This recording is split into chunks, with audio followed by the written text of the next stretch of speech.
Hey, welcome to Friday Night Lights. Craig Smiley and Mike Fenner in the house. Seawolves picked the wrong time, Michael, to lose any and all momentum they had headed into the All-Star break. And since that break, they're just 10-12 with wins in only 4 of their last 10. And the only consistency of late has been the weather. For the 7th straight series, the Seawolves will have to play a doubleheader because tonight's series opener in New Hampshire was rained out. They'll make it up tomorrow as part of a doubleheader beginning at 5:05. One roster move to mention: relief pitcher Mark Ecker's been placed on the disabled list with right elbow tendonitis, and the Tigers acquired righty Christian Binford from the Orioles and sent him to the Seawolves. Chris Archer making his Pirates debut tonight. Pittsburgh welcoming rivals St. Louis, and not exactly the start Archer had in mind. First batter he faces. Matt Carpenter takes him deep to straightaway center, a leadoff solo homer. Buccos would get back in. It led 3-2 in the second, and Archer strikes out the side. He got the no decision, but it's Adam Frazier in the 8th inning. Game tied at 6, no longer. Seeing eye single, raise the Jolly Roger. Pittsburgh wins it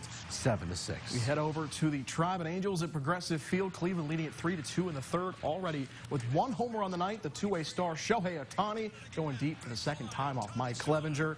Not a good start here for the Indians in the 8th. Still tied at 3. Adam Simber trying to keep it that way, but David Fletcher going to go to right with the ground rule double.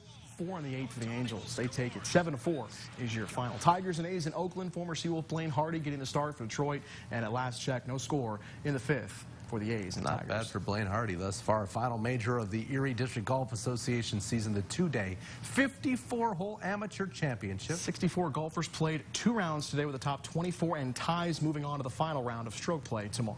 Country Club of Meadville serving as this year's host. Defending champ Tyler Kozad back to defend his crown. The Northeast grad with a birdie on 9. He's tied for 8th, headed to the final round. Last year's runner-up, Zach Ford from Cochranton, plays collegiately at East Tennessee State. The Eagle on 9. He's tied for 14th. Couple good-looking putts to show you. Mark Peters with the birdie on 9, right on the cut line at 10 over. He'll play the weekend. Then it's Pat Arrigo wrapping up on 9 with a nice putt. He, however, missed the cut. Nice shirt, though. Dave Hewitt and his belly putter. Solid stroke on 18. 6 over for Hewitt. Headed to the weekend. Back to 9, Drew Dymel, match play champ, of course, coming off the appearance in the Web.com tour. Misses the birdie. He followed up a 73 with a 2 under 70. He's 4 off the lead. Meadville Jr. Ryan Ferry, his dad Mike is the course pro. Birdie's 9. He's 4 over. Dean Rainville just missed shooting even par in round 1 with shots like that, but bounced back for a 1 under round 2. He's 5 back. Over to the 14th. Alec Heights with the birdie at a 72 in the opening round, and 81, however, in round 2. Sagertown's Ryan Peters headed to Mercyhurst University in the fall. Just misses his birdie try. He's 1 over through 2 rounds. How about Gannon University senior Billy Colbert from Hermitage? He opened with a 1 under 71. He was even for round 2. He's tied for 3rd. Corey Smith, 2 under in round 1, but a 78 in round 2. He's 9 back. Luke, like Smith, Alex Weir had a 2 under 70 in the opening round, but also fell back a bit in round 2, shot a 76. 2 golfers separating themselves. Preps, Pat Kelly, the Notre Dame commit, shot a 4 under 68, followed it up with an even par 72. He's 1 back of your leader. This guy wastes no time putting, which drives me nuts, but he can rock a drum kit. Mike Wolf, 5 under 67, followed by an even par 72. So Wolf and Kelly with some room headed to the final 18 holes. 24 golfers moving on, 40 others headed home. 10 over was the cut. The action resumes tomorrow at 10 a.m. Round 2 of the Bridgestone Invitational in Akron, Ohio. Tiger Woods coming off a 4 under 66. And how about today? 4 birdies, couple of bogeys, a 68 round. He's 6 under and 5 back. Look at Rory McIlroy from the bunker.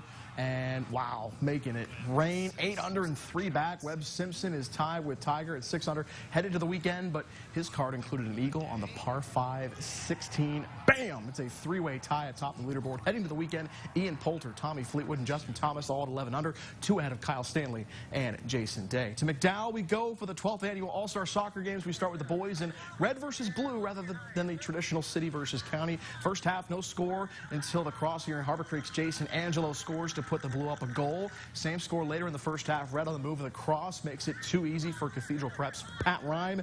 Scores on the header in front.